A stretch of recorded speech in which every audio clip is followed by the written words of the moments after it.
Comment faire des lectures en design humain.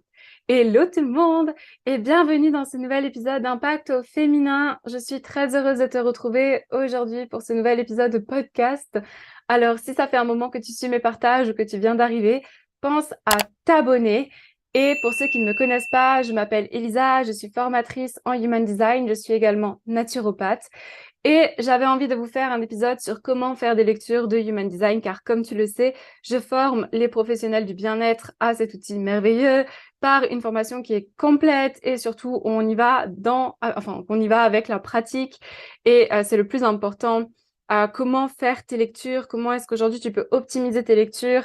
Et Dieu sait que j'ai beaucoup de choses que je pourrais parler de ce sujet pendant des heures parce que c'est vraiment quelque chose, tu sais, si tu suis mon podcast depuis un moment, tu as vu qu'il y a quelque temps, j'ai sorti un épisode qui s'appelle Comment trouver tes premiers clients en Human Design.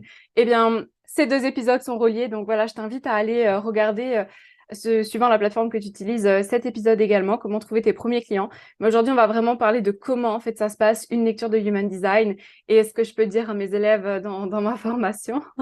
Donc sans plus attendre, rentrons dans l'épisode, c'est parti. Alors, je vais vous partager 3 conseils ici pour comment faire vos lectures de Human Design.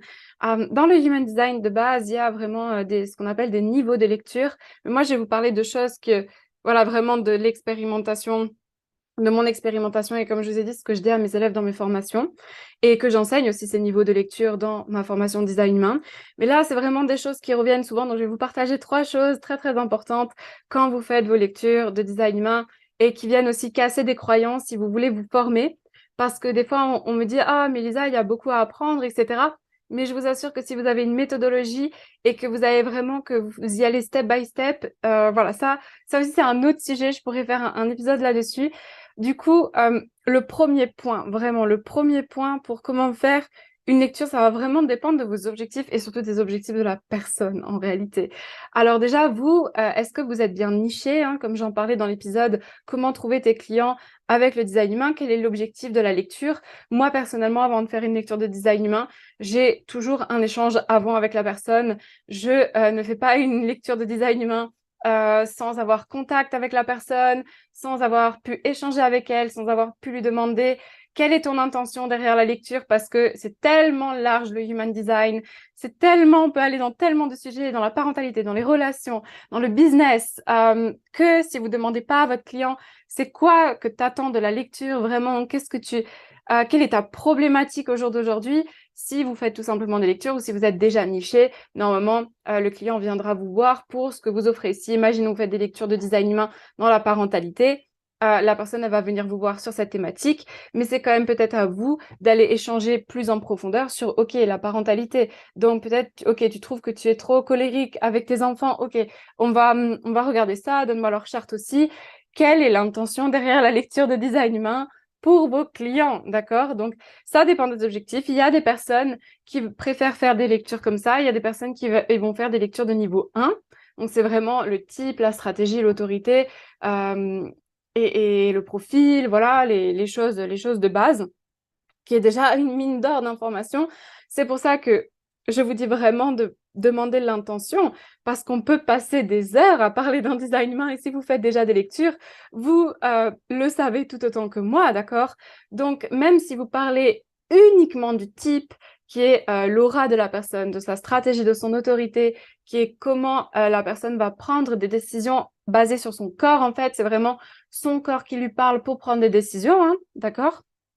Eh bien, déjà là, vous pouvez facilement passer 1 heure parce que ça vient avec mon deuxième point qui est d'arrêter, mais vraiment d'arrêter d'imposer à vos clients. Ça, c'est quelque chose que j'ai en horreur.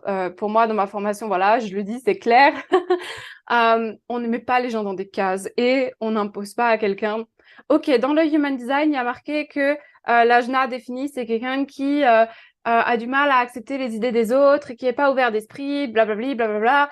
Alors que, en fait, c'est peut-être, déjà, c'est même pas comme ça qu'on explique l'Ajna défini, mais c'est quelque chose que j'ai vu une fois sur des groupes Facebook et qui, moi, me hérisse le poil de dire, mais ce n'est pas normal, normalement, ça agit comme ça, tu peux pas agir d'une autre manière. Pour moi, ça, c'est à bannir. Déjà, parce que ben, vous n'écoutez pas la personne en face de vous, donc c'est voilà, il faut savoir que la personne, si elle vient en lecture avec vous, c'est aussi pour elle pouvoir délivrer des choses, pour pouvoir se libérer de choses, pour pouvoir avoir de l'écoute. Donc, au lieu de vous dire non, non, non, ayez cette position plus, vous avez deux oreilles et une bouche, où vous allez l'écouter, vous allez lui poser des questions. Ok, c'est intéressant. Du coup, comment est-ce que c'était dans ton enfance? Est-ce qu'on t'a dit des choses par rapport à ça? Est-ce qu'on t'a dit que tu devais te faire petit par rapport à tes pensées, qu'il fallait pas imposer ta manière de penser? Vous devez parler avec votre client et vous devez lui dire, voilà, c'est un temps d'échange, c'est vraiment un moment pour toi, pour que je puisse t'apporter les solutions concrètes. Donc toi aussi, pense à me faire des retours pour qu'on puisse voir comment est-ce que ça peut s'appliquer dans ta vie. Mais si vous êtes là pendant 1 heure et demie à blablater, à lui lire un texte, la personne, elle va se sentir comme pas écoutée. Elle va se dire, OK, bah, en fait, qu'est-ce que je fais là?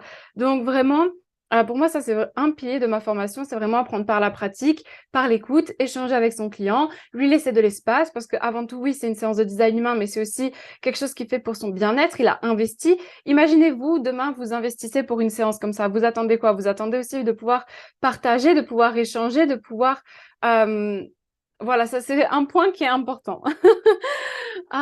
Et du coup, où j'en viens à mon troisième point, qui est de préparer des notes à l'avance. Et des fois, vous allez me dire, ouais, mais toi, Elisa, tu n'as plus de notes maintenant. Après 3 ans, 4 ans, c'est pas possible, tu fais plus de notes. Moi, je ne vais pas réussir à tout apprendre par cœur.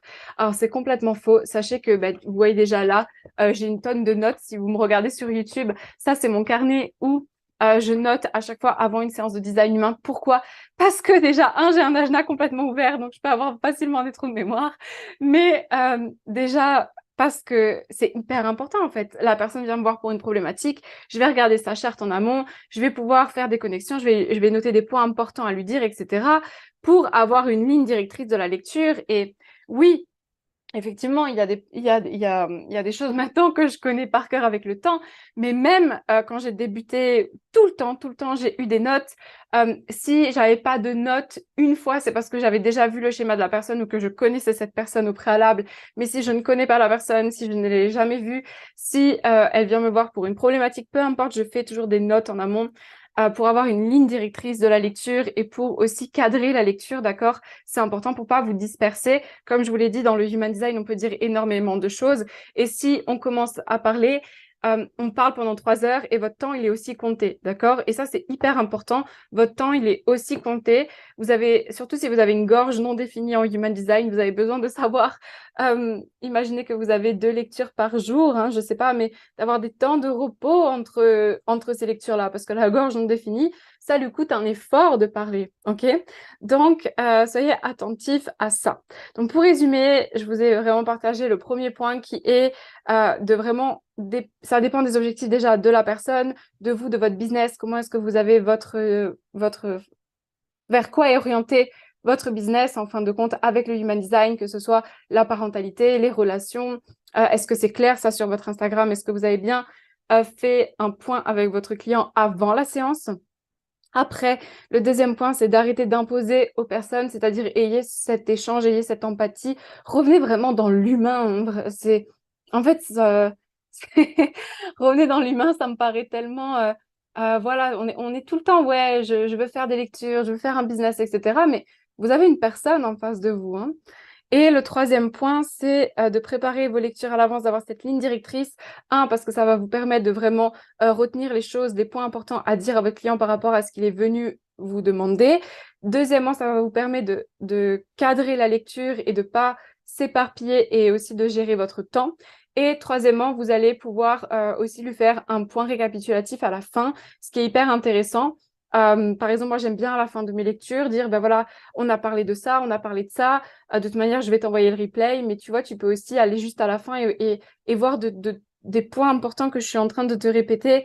Et ça peut être un gros atout. Et également, si vous avez pris des notes, imaginez que vous avez fait, je sais pas moi, un pack lecture où vous avez d'abord fait une lecture avec la personne, après vous lui avez offert un livret, et peut-être que vous avez décidé même de faire un suivi.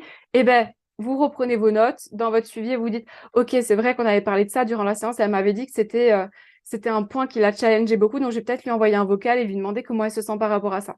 Et ça, je le fais quand je fais des lectures en design humain. Après, j'envoie un vocal à mes clients. Je leur demande, ben voilà, ça fait maintenant 2 semaines, 3 semaines qu'on a une autre lecture. Comment est-ce que tu te sens? Tu te souviens qu'on a parlé de ça? Est-ce que ça te... Voilà, est-ce qu'il y a des choses qui ont bougé? Comment tu te sens, tout simplement? OK? Donc voilà pour cet épisode. Vous savez que quand vous venez dans ma formation design humain, vous avez tout un module business qui vous est consacré où on a plusieurs appels collectifs dans la formation par mois, hein, des appels de lecture de cartes, des appels de questions-réponses, mais aussi on a aussi des ateliers business. C'est le premier appel tous les mois dans ma formation design humain où avec mes clients, avec mes élèves, on voit vraiment, OK, peut-être que toi tu veux faire des livrets, peut-être que tu as des questions sur comment est-ce qu'on peut construire ton livret en design humain. Peut-être, ok, donc toi, tu vas intégrer le design humain avec des clients qui font les kilos émotionnels. On va voir comment est-ce qu'on peut intégrer ça, etc. La communication, comment vraiment vous nicher. Et se nicher, c'est pas se mettre dans une case, encore une fois, mais c'est hyper important d'avoir ce module entrepreneurial à côté du module, eh bien, afin d'apprendre une formation design humain, parce que c'est bien d'apprendre une formation design humain, mais si après vous galérez à intégrer ou à trouver vos premiers clients, ben, c'est pas forcément... Voilà, l'idée, c'est vraiment que vous puissiez vous envoler, prendre votre envol, être à l'aise, pouvoir poser les questions que vous voulez. Donc ça, c'est vraiment ce qu'on fait dans la formation. Et d'ailleurs, vous pouvez aller sur mon Instagram et regarder tous les témoignages sur mes pages de ce qu'on fait concrètement, en fait, d'aller voir avec les personnes qui ont suivi la formation design humain. Vous retrouverez toutes les informations dans la description et vous pouvez aussi calculer votre carte de design humain sur mon site internet. C'est vrai que vous avez aussi les informations sur les variables. Donc, si vous voulez calculer vos cartes de design humain sur mon site, vous avez le lien en description. Sur ce, eh bien, je vous souhaite une lumineuse journée. Pensez à me faire des retours en commentaire. Vous savez que je suis toujours heureuse de vous lire, heureuse de partager avec vous. Et je vous dis à très vite pour un nouvel épisode.